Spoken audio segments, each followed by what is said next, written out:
Experiencias inclusivas e incluyentes. Transformando imaginarios y representaciones sociales. Experiencias inclusivas e incluyentes, el programa del Instituto Nacional para Ciegos en cooperación con la Universidad Minuto de Dios. Y hoy vamos a hablar de uno de los temas más apasionantes que mueven el mundo entero, el tema de las redes.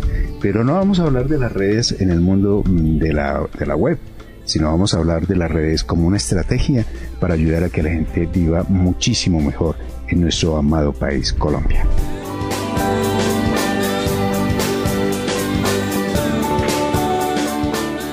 Y bueno, y hoy nos acompaña como siempre Isabel Marín. Isabel, qué gusto que nos acompañes hoy a tratar este tema tan interesante. Cordial saludo, Carlos, un cordial también saludo a todos nuestros oyentes. Quiero también saludar a la mesa de trabajo. Y sí, es un tema bastante interesante porque no estamos hablando solamente de las redes como una herramienta digital, sino también las redes humanas. Que son fundamentales. Finalmente estamos hablando de seres humanos, ya no son los bytes. Y para tratar este tema tenemos aquí en la mesa de trabajo a doña Carolina Delgado y a don Gustavo Pulido. Carolina, qué gusto que nos acompañes. Y bueno, cuéntanos un poquito quién es Carolina Delgado y a qué se dedica. Gracias. Yo soy economista y actualmente trabajo con el Ministerio de Salud, coordinando la Red Unidos y apoyando pues esa estrategia con la Agencia Nacional para la Superación de la Pobreza Extrema. Y bueno, y don Gustavo Pulido. Soy funcionario del Instituto Nacional para Ciegos, hago parte de un equipo del proyecto de movilización sociocultural y política del instituto, que viene adelantando acciones en procesos de fortalecimiento organizacional y generando algunas acciones de gestión en incidencia política para el mejoramiento de la calidad de vida de la población ciega y con baja visión del país. Así pues que el Instituto Nacional para Ciegos, en su labor bastante encomiable y reconocida en el país, busca responder a las necesidades de mejoramiento de la calidad de vida de las personas ciegas y baja visión, como nos estaba diciendo Gustavo, de una manera muy participativa, ¿no es cierto? Precisamente el Instituto Nacional para Ciegos, INCI, ha venido adelantando de manera participativa distintas propuestas que conducen a promover el ejercicio de los derechos y el desarrollo humano de las personas con discapacidad visual. Bueno, lo anterior ha implicado repensar las estrategias en lo nacional y territorial, a partir del reconocimiento de las dinámicas particulares de cada región, es decir, la articulación con diversos procesos que adelanta la sociedad civil para exigir los derechos de las personas con algún tipo de discapacidad. Y precisamente estos ejercicios que ayudan a generar y consolidar procesos sociales generan estrategias y una de ellas es redes, donde el INCI viene acompañando estas iniciativas reconociendo el sujeto como actor fundamental en la construcción y sostenibilidad de las políticas, planes, programas y acciones. Igualmente también como opción de incidir técnica y políticamente en las regiones y ante instancias del orden nacional. Qué mejor que Carolina para que nos cuente un poco de este tema de las redes, de la Red Unidos. Carolina, esta es una política de Estado, es el resultado del análisis del COMPES y todo este tipo de acciones del Estado. Exacto, esta red nace con el COMPES 102 del 2006, donde se institucionaliza la creación de una red para la superación de la pobreza extrema que permita como superar los modelos tradicionales de intervención a grupos poblacionales específicos, como a través del apoyo y la gestión de las entidades del orden nacional, departamental y local. Ahí hay un trabajo muy bonito de las personas que integran esta red. ¿Quiénes son? Para la implementación de esta red ha sido fundamental el acompañamiento de los cogestores sociales, que son esas personas, mujeres y hombres, calificados de los municipios que conocen las dinámicas sociales de sus territorios. Son los cogestores sociales, que son las personas que acompañan a estas familias vulnerables, conocen sus necesidades, identifican sus potencialidades, sus capacidades humanas y lleva esas necesidades a las entidades del orden nacional, departamental y local. Realmente ellos lo que están recuperando es información, básicamente. Los cogestores sociales tienen como 3 tareas específicas. El tema del levantamiento de la información, lo que nosotros llamamos la línea de base. Ellos hacen una caracterización a estas familias, les preguntan su nivel socioeconómico, a qué se dedican, si están afiliados al sistema de salud, si acceden al sistema educativo, hacen como una caracterización de las familias. Y tienen otra tarea que es acompañar a esas familias en la creación de un plan familiar. ¿Qué es el plan familiar? La estrategia de la Red Unidos es una estrategia que se enmarca en 9 dimensiones. En este contexto de las 9 dimensiones hay unos logros o unas condiciones mínimas que deben cumplir las familias para mejorar su calidad de vida. Son 45 logros y en ese contexto los cogestores sociales identifican con las familias cuáles son esos logros que le dificultan a las familias y crean un plan familiar como un proyecto de vida a largo plazo. Ustedes llegan a una comunidad, lo que hacen es verificar si cumplen con unos requisitos para poder entrar a trabajar con ellas, o ustedes lo que hacen es brindarle la oportunidad de que ellos puedan suplir esas necesidades y a su vez puedan contar con esos requisitos. Las familias ya están identificadas a través de un sistema de información que es lo que nosotros llamamos SISBEN. Esa es la puerta de entrada para identificar cuáles son las familias más vulneradas. ¿Cuáles son esas herramientas que a partir de las redes se implementan para que esa misma comunidad pueda salir a flote, por así decirlo? Bueno, la Red Unidos ha creado unas mesas de trabajo que nosotros les llamamos las mesas técnicas. Una de esas es, por ejemplo, la mesa técnica de discapacidad. ¿Qué hacemos en esa mesa? Participan actores del nivel nacional de todas las entidades, donde está el INSI, Acción Social, lo que ahora es el Departamento para la Prosperidad Social, está el Instituto Colombiano de Bienestar Familiar, está el Ministerio de Salud y Protección Social, donde está el Departamento de Planeación Nacional. Todas estas entidades del nivel nacional, nosotros desarrollamos acciones para garantizar que la oferta que hay en cada una de estas entidades pueda llegar a ese nivel. ¿Cómo? A través del diseño de rutas, unas cartillas, y bajamos a nivel territorial. Las trabajamos con los cogestores sociales para que puedan orientar a las familias a través de esas rutas a esos servicios sociales. Ahora bien, no solamente hay una red, sino hay otras redes que apoyan estos desarrollos a nivel nacional y que, vuelvo a recalcar, son políticas nacionales, son políticas del Estado colombiano. Pero las personas en líneas generales siempre buscan organizarse y lograr también ayudar a su desarrollo. Gustavo, ¿tú nos puedes comentar algo sobre ese tema? Existen otras redes que son las redes sociales, como la Red Pensar, que son los colectivos que vienen gestionando, vienen movilizando el tema de discapacidad, incidiendo en los diferentes espacios de participación, visibilizando el tema de discapacidad y asimismo siendo vigilantes de acciones, actividades que promueven desde los gobiernos locales para mejorar las condiciones de vida de la población. En ese sentido, las redes sociales vienen convocando a las instituciones del orden local y del orden nacional para concretar y para exigir del Estado colombiano las condiciones de atención y el mejoramiento de la calidad de vida. Estas redes vienen cobrando un protagonismo importante en el sentido en que son instancias y movimientos que vienen teniendo una incidencia en las diferentes administraciones locales, departamentales y nacionales. No solamente por eso, sino también por los colectivos que se están uniendo y que están a través de la red visibilizando una serie de necesidades y dificultades que tiene la población con discapacidad. ¿Cómo traducir esas necesidades en un proceso de solución a esas necesidades o del Estado local y nacional dar respuesta a esas necesidades? Una de las alternativas precisamente es la generación, la formulación e implementación, seguimiento y evaluación de las políticas públicas de discapacidad. Y allí las redes sociales vienen participando de manera activa, concretando a través de metas y acciones las diferentes alternativas de solución a las problemáticas de la población. En ese sentido, el INSI, ¿qué función ejerce allí? ¿Cuál es su papel en este desarrollo de redes?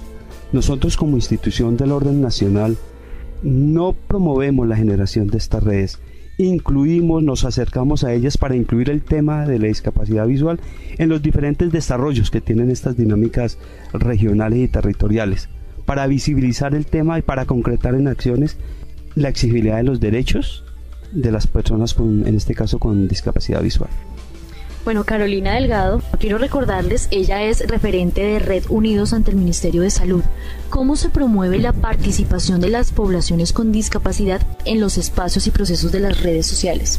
Bueno, la Red para la Superación de la Pobreza Extrema, la Red Unidos, además de ser una estrategia que tiene un componente de acompañamiento a las familias, está actualmente trabajando el tema de acompañamiento comunitario a nivel local, donde estas familias hacen un intercambio de experiencias, de habilidades, de conocimientos que garantiza pues el cumplimiento de sus logros.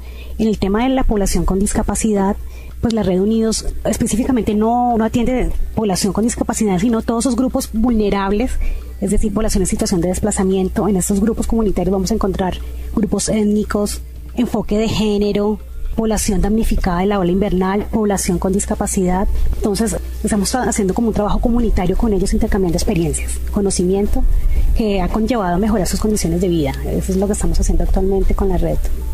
Es muy interesante este tema de la información, porque es que eso sí permite ajustar el desarrollo, es decir, por lo menos pensarlo y proyectarlo, porque muchas veces en los países y en general en cualquier actividad de la vida, si nosotros no tenemos la información suficiente, no podemos planear las cosas. Es más, no podemos detectar realmente dónde están las fallas. Simplemente vemos una realidad terrible en algunas circunstancias o una realidad muy bonita en otras, pero no conocemos a fondo lo que está sucediendo. En este caso, el INSI participa en alguna acción donde se pueda recabar esa información para hacer un seguimiento permanente, no solamente a la población, sino a estos grupos, a estas redes que se van organizando a través de las comunidades en ese acompañamiento y tener esa información.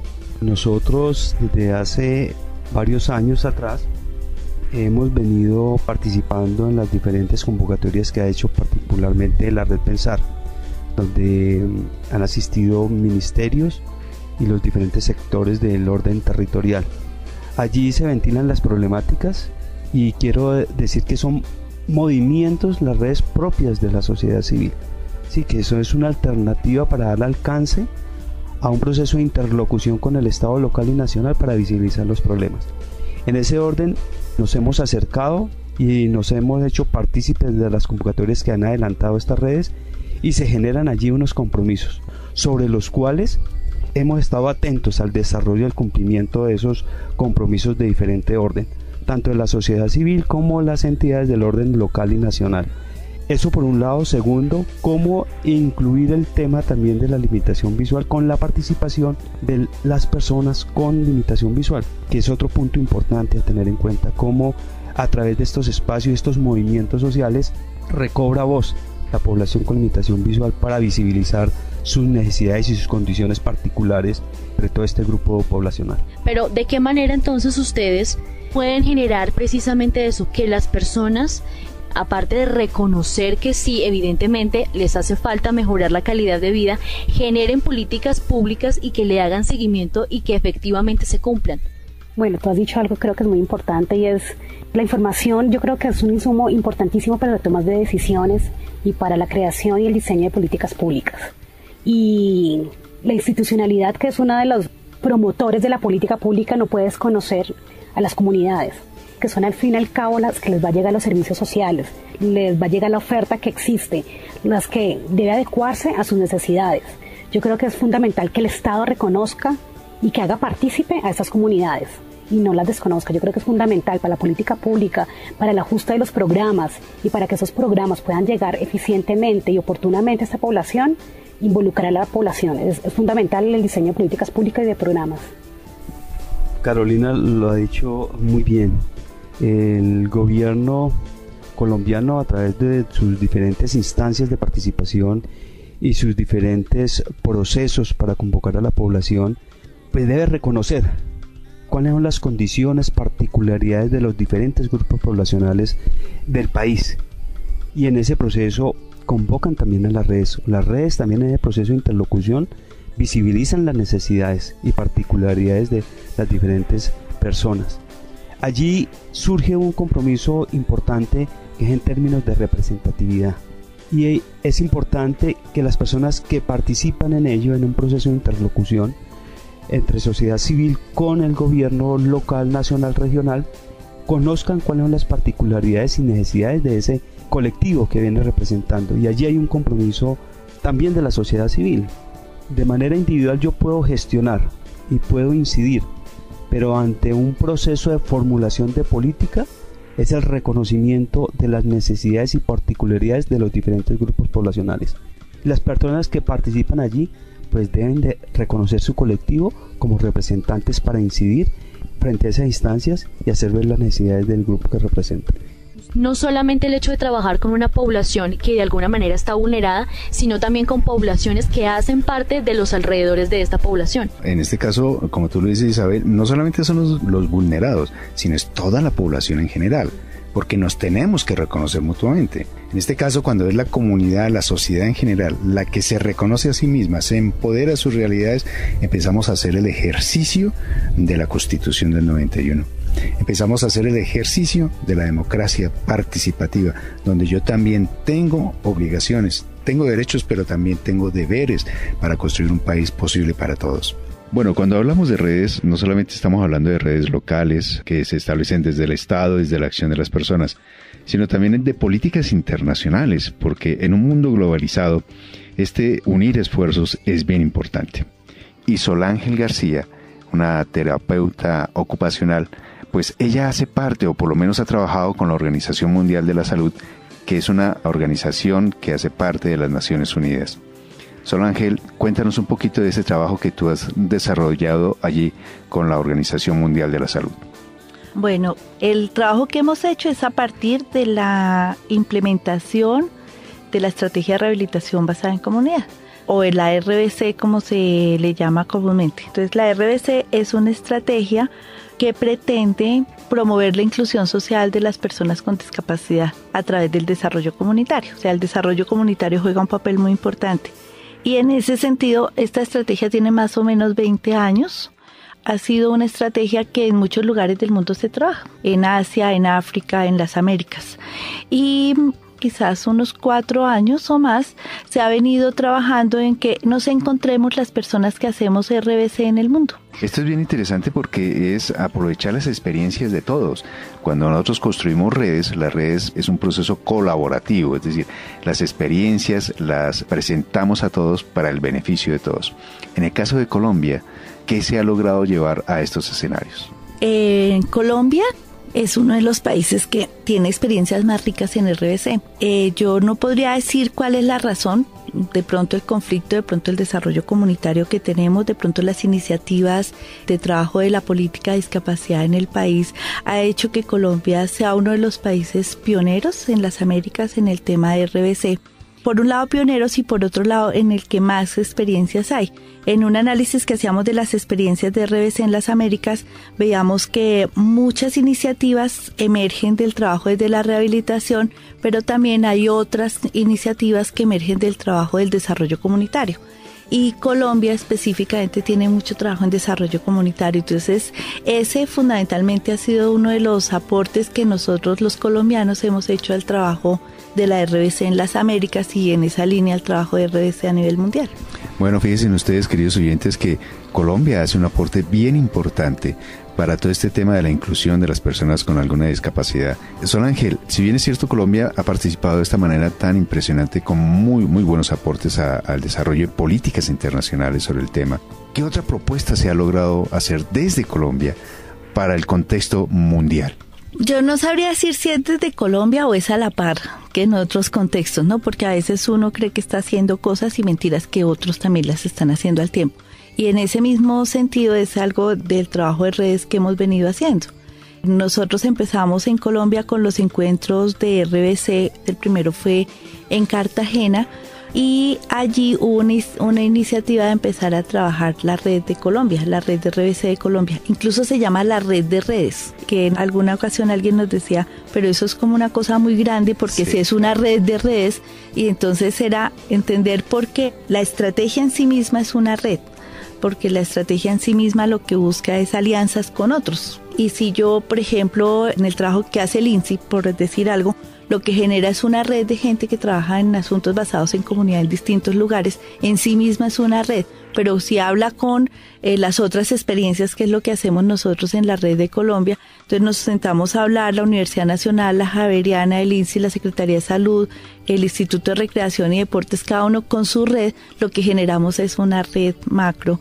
Entonces ahí, digamos que hay una cosa que ha sido muy rica con todas las dificultades que pueden tener todos los procesos sociales, ha sido el encontrarnos con otras experiencias e ir creciendo en el trabajo en red. Ha sido encontrarnos con conocimientos, con emociones, con pensamientos, con personas. Ha sido un escenario de compartir lo que hemos ido creciendo.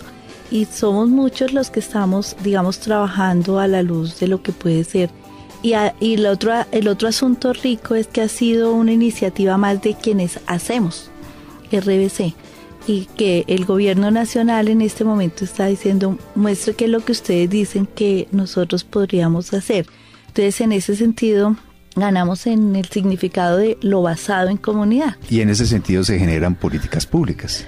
La RBC es una estrategia que implementa y retroalimenta la política. Y en ese sentido es que uno gana en política. Cuando yo hablo en política es en el poder que gano como sujeto y como actor para participar en una toma de decisiones. Y allí en lo que nosotros creo yo que más hemos ganado como estrategias que nos hemos formado como líderes.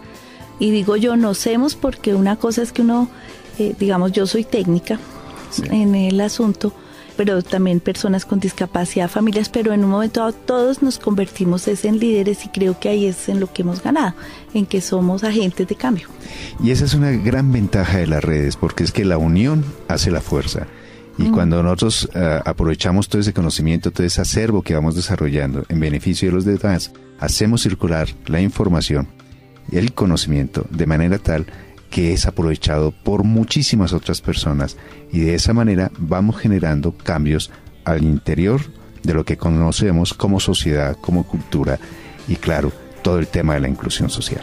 Lo interesante es que eso está lleno de situaciones que suben y bajan, porque cuando uno trabaja en red lo que pone en juego son los intereses, y los intereses son distintos. Además es muy importante que sean distintos.